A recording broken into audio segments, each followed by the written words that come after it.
आर्थिक सहयोग आर्थिक सहयोग देऊ टाकतो नाही का? ठीक आहे. आर्थिक सहयोगाप्रमाणे आपण ठीक आहे, धन्यवाद. ओके. सरांचं अभिनंदन करतो की त्यांनी याच्यासाठी दिला सगळ्यांच्या समोर.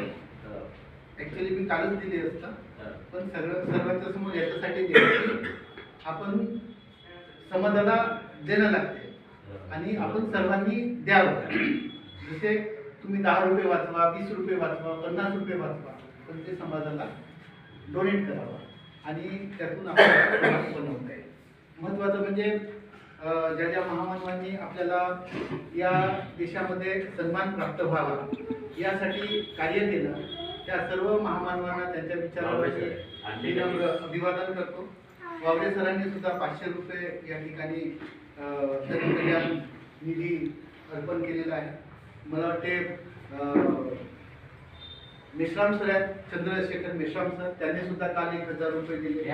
माननीय डांगे सर यांनी सुद्धा काल 1000 रुपये दिले. अशा प्रकारे आरजे सरांनी दिले. स्वतः बांबोडे सरांनी 5000 रुपयाचं डोनेशन केलं आहे.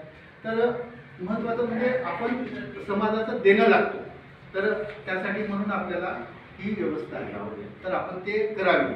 बहिणीच्या 70व्या वाढदिवसानिमित्त त्यांना उदंड आयुष्य लाभावं.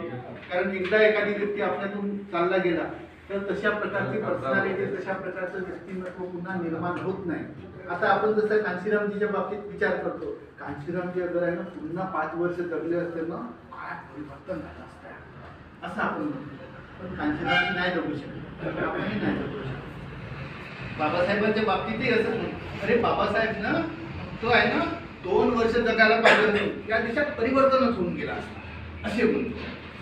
तर ह्या गोष्टी आहेत, पण त्यांच्या जाण्याने किंवा त्यांच्या गेल्यामुळे आपला प्रचंड मोठा लाभ होतो. आपली व्यवस्था करू शकते. म्हणून जी व्यवस्थापन आहे ते व्यवस्थापन टिकून राहिलं पाहिजे. बहिणीला उदंड आयुष्य लाभावं अशा मी मंगलमय सदिच्छा व्यक्त करतो. शब्द बोलताना सुद्धा जसं शुभेच्छा वगैरे आपण शब्द म्हणतो, शुभ आणि अशुभ हा जो आहे ना एक मनुवादी विचाराचा शब्द आहे, म्हणून शुभ शब्द बोलायचा नाही. मंगलमय सदिच्छा म्हणायचं. कधी कधी आपण हा जो विचार मंच आहे, विचार मंचाला विचार मंच म्हणायचं. कधी कधी आपण विचार मंच नाही म्हणत, व्यासपीठ म्हणतो. व्यास आणि पीठ दोन्ही शब्द, पीठ म्हणजे ते शंकराचार्याचं पीठ वगैरे होते, त्या ठिकाणी ते बसतात आणि ते पाचतात, ते आपल्याला बिना कामाचे डोस पाचतात, ते पीठ राहते. आणि मंच विचाराचा मंच असतो. व्यास नावाचा महाभारताचा रचनाकार होता, तर त्याने काय केलं होतं की त्याला धरून या ब्राह्मणांनी मग व्यासपीठ बनवलं. तो असे शब्द आपण इग्नोर करायचे आणि ह्या गोष्टी लक्षात ठेवायच्या कार्यकर्त्यांनी, महत्वाचं आहे. तर बघा जनकल्याण दिवस हा काय? जनकल्याण दिवस, जनकल्याण तर जनकल्याण तर जनकल्याण दिवस म्हणजे काय होते? जनकल्याण, आणि हे का बरं गरज आहे आणि जनकल्याण दिवस हा का बरं घोषित करण्यात आला याच्याकडे आपण लक्ष दिलं नाही. याच्याकडे आपल्याला लक्ष द्यावं लागेल. जेव्हा एक सर्वे झाला होता 1999 मध्ये, 99च्या सर्वेमध्ये अर्जुन सेनगुप्ता नावाच्या एका सर्वे, उठा युनिव्हर्सिटीचा नाही सॉरी भारतातलाच आहे ना, अर्जुन सेनगुप्ता इथला बेंगालचा, त्याने इथल्या भारतातला सर्वे केला. या सर्वेमध्ये त्यांनी इथल्या लोकांची इकॉनॉमिकल पोझिशन जेव्हा लक्षात घेतली तर भारतातले 84.4 करोड लोक, किती?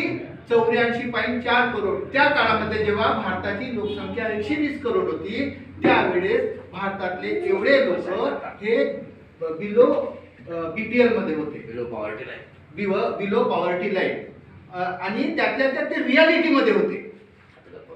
म्हणजे सांगायचं तात्पर्य त्यावेळेस जवळजवळ 72% लोक भारतातले हे दरिद्र्यामध्ये होते, ज्यांना खायला. त्याच्यातले 29 करोड लोक तर असे होते, 29 करोड लोक असे होते की जे 24 तासातून एकच वेळा जेवण करू शकत होते. त्यांचं सरासरी उत्पन्न फक्त 12 रुपये होतं. आज ती परिस्थिती बदलली नाही.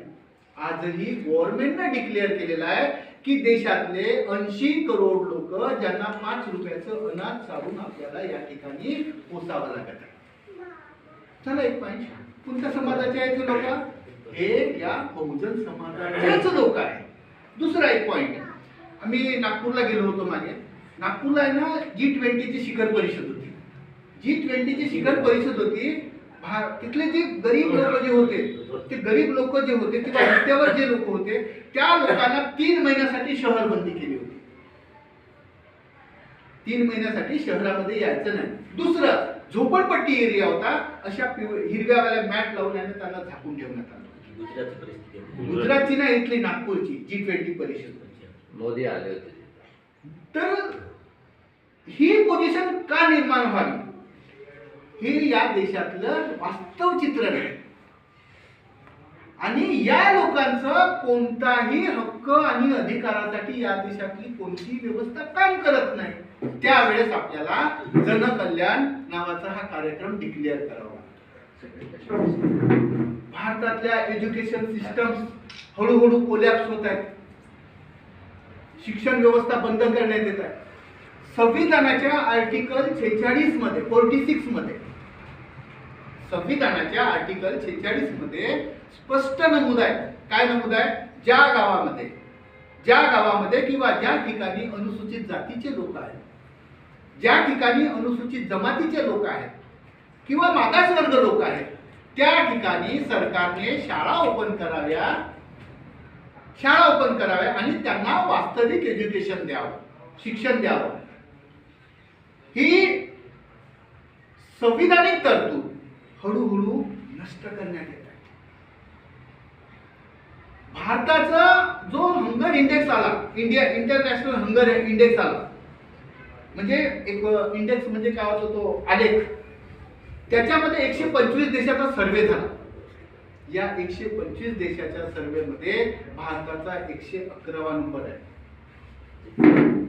ग्लोबल हंगर इंडेक्स जगामधल्या सगळ्यात जे उपासमारीने जे मरणारे जे पोरं आहेत, लोक आहेत, त्यामध्ये आपल्या देशाचा 111वा नंबर आहे शेवटीचा 125 देशामध्ये. आणि ज्या ज्या देशांचे नंबर कमी आहेत त्या देशामध्ये ऍक्च्युअली तशा प्रकारची पोझिशन आहे, ज्या ठिकाणी अन्नधान्य पुरवठा होत नाही, अन्नधान्य पिकत नाही, परंतु एवढं सोने की चिडिया असणारा देश, या देशातले हे लोक अशा प्रकारे दरिद्री आणि गरीब का ठेवण्यात येतात? त्यांचं कल्याण करण्याचं कार्य का होत नाही? याच्यासाठी जनकल्याण दिवस, म्हणून जनकल्याण दिवसासाठी आपल्याला काय दाखवण्यात येतं? मागचा एक सर्वे झाला, एका वीक मधला एक सर्वे झाला सर मीडियामधला. त्या मीडियाच्या सर्वे मध्ये 150 डिबेट्स झाले. मीडियामध्ये 150 डिबेट झाले. 150 पैकी 135 डिबेट्स हे निवड हिंदू आणि मुसलमान हे यांच्या वादावर झाले. देशातली गरिबी, देशातली बेरोजगारी, देशातले भूकमरी, देशामधली असलेली वास्तविक पोझिशन, देशामध्ये असलेलं प्रदूषण, याच्यावर कसल्याच प्रकारची कोणतीच तयारी नाही, कोणत्याच प्रकारची चर्चा या देशात झाली होत नाही. आपल्या देशाचा जो इंटरनॅशनल मध्ये जो प्रदूषणाचा जो अहवाल, सगळ्यातले सगळ्यात जास्त या ठिकाणी रुग्ण आहेत, कॅन्सरचे रुग्ण आहेत.